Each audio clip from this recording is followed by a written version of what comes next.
Okay, here's another pattern from the fly tires of the long table. It comes by a request from several of the guys that tie with us, and they've been requesting the Prince Nymph, which I don't normally record and post up a pattern that I know that quite a few other tires have probably posted who can tie better than I can.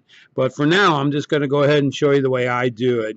So I'm tying on a 300, a 1X long dry fly hook, and that 1X is going to allow me to stick a bead on it, which is taking up just the front part. Now, when you do your beads, you want to make sure that when you size it, it doesn't go over the top of the eye like thus.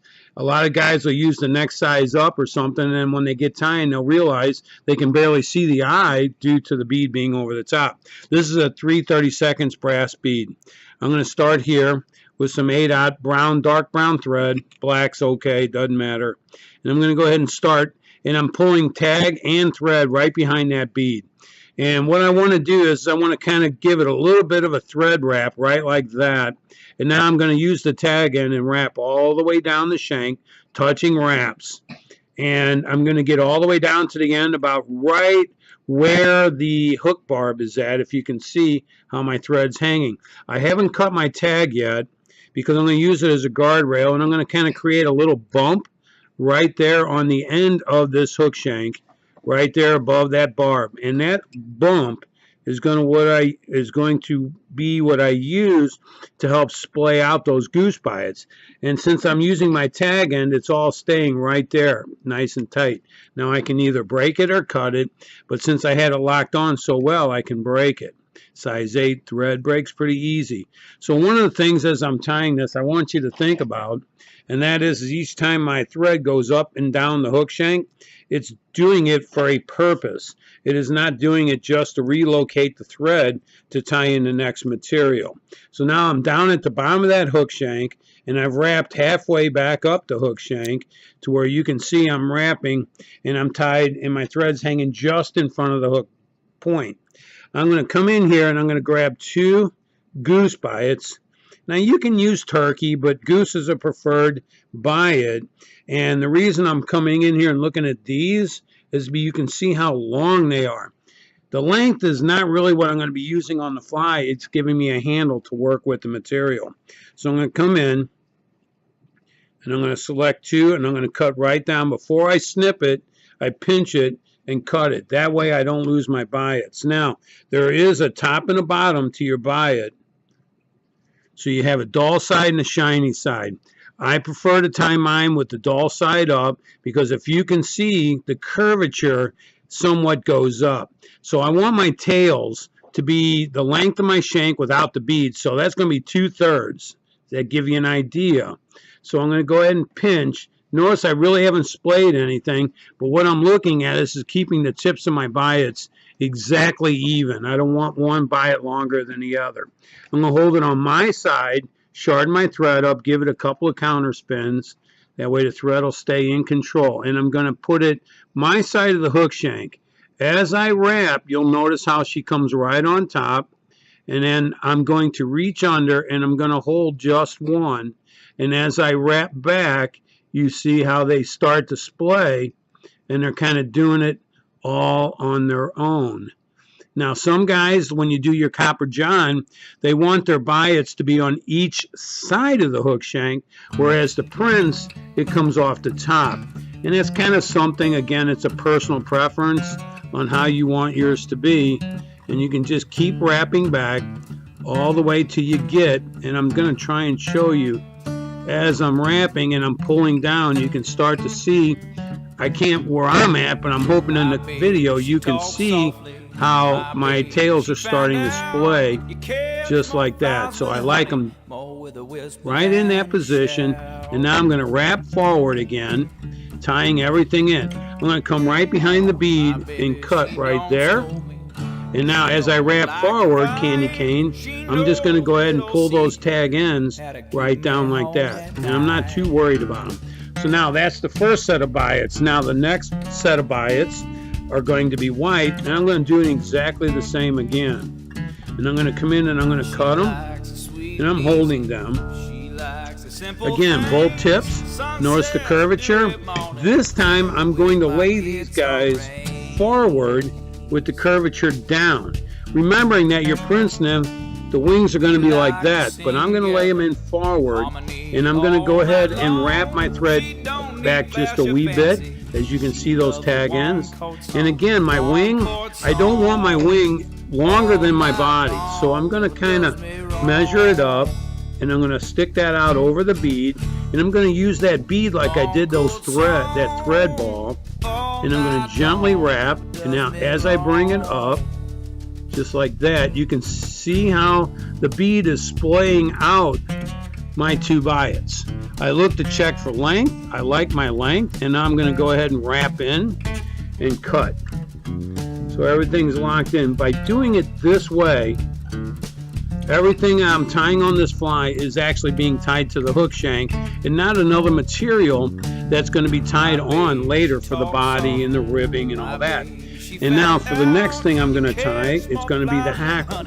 So I'm going to tie this shiny side up. Notice the stem, how it's been stripped, and shiny side up because I want my hackle to lay backwards.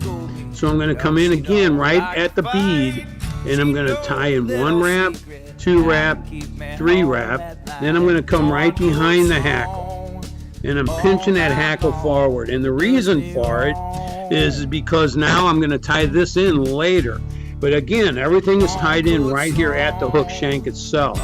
Now then, the next thing I'm going to tie in is the French tinsel, and most of the time we like to strip the French tinsel so we can tie it in. I really don't need to do that on this fly because I'm not too concerned about space. But again, I'm going to tie it in on my side, and as I start to wrap, notice how I'm coming around it, and it's coming on the back side of the hook and down underneath. And now you see why I tied that hackle in the way I did. That way it stays out of my way. Normally my hackle's a little shorter. I usually have like 3 flies tied by now, and this hackle is shorter and not such a cantankerous. So now the ribbing is tied in on the bottom. Since I'm using a size 16, which is my favorite size for a Prince Nymph, I'm going to go ahead and use just 2 of my peacock curl. And again, notice how I wrapped up, tied in the hackle, tied in the biots. As I wrap back, I tied in the ribbing. Now my thread's hanging in back, and I'm going to go ahead and tie in the peacock, and I'm going to slide it back just a little, and I'm going to roll my thread forward all the way up to the bead, just like that. Now I'm done. I'm ready to build this fly. So what I'm going to do now is I'm going to take the 2 peacock, and I'm going to kind of twist them just to make somewhat of a rope. Doesn't matter how tight. I only do 2 or 3 twists. Splay out the barbules on this, and now I just wrap. Be very careful of your hook point, and notice how I'm wrapping away from me and towards the camera. And I'm just doing touching wraps all the way up. No big deal. It's not a hard thing to do. Just don't pull like it's a rope, because they will break. So now when I get to the back of the bead, I follow it up and put in a couple of wraps. Just like that. Once I get this one more and I'm done, I can come in. Be sure you don't cut your wings off or your hackle, so take your anvils, open them up, slide down, close up. Notice I really didn't work my scissors. So now I'm going to, since I wrapped to you, I'm going to come and I'm going to counter wrap, starting on the bottom of this hook, and I'm going to counter wrap with this French tinsel. And the first one's kind of strange, a little rough because of the hook point in your way. Go ahead, use your scissors, line it up. 2. Make sure that everything stays pretty even. 3. And being a 16, I generally only get the 4th. Now, as I got the 4th, remember there's no real thorax on this fly. So now what I'm going to do is I'm going to hold it up. Don't come in front of this. You want to come behind. So switch hands, hold your ribbing with your right hand, and go ahead and bring this thread around with your left right behind the bead, and that's holding this ribbing right down in its place. Again, Don't go crazy with the wraps. 2 to 3 is fine for right now. Come in, notice how I'm cutting, use the anvil. From here, now I'm going to go ahead and wrap my hackle in the same spot. And I'm not going to over hackle this, that's crazy. I just need a little look of legs right there. So I usually do 2. 3 to me is enough, if not too much. Hold it again with your right hand, come right behind the bead and drop right on the back side. Stay straight and parallel to your hackle with your thread, and you'll never ever trap hackle barbules. It is when you come off at a slant like this or like that, you will trap barbules. Come straight up, straight down. Now I can let go, do the same thing, come in, clip, and then the final move is to take my thumb, come right over the top. Notice, see how those come out? See how they just lay right in there? It's kind of cool. Just lay them down, hold them with one finger. Shorten your thread up for control and come right over the top. And create and build you a little bit of a collar of thread, because that's what's going to hold it all down, if you can see. And now take your whip finish and tuck it right in behind that bead. I like doing that because the fish teeth can't get to it. And from here, we are done. And that is the Prince Nymph. And as you can see, the hackle is just right. The wings are laying flat. Everything's equal. Please notice how the wings are just a smidge right there at the body. Tails are about the same length, splayed out. Everything is good. So you can come in now, and I usually turn it upside down with a very gentle touch of my head cement right there at the bead. And I let it, capillary action, soak it in. So that's the Prince Nymph tied on a 16 with a 3/32 bead. Notice a nice taper on the body, which is also incurred by the way we tied in our biots and hackle.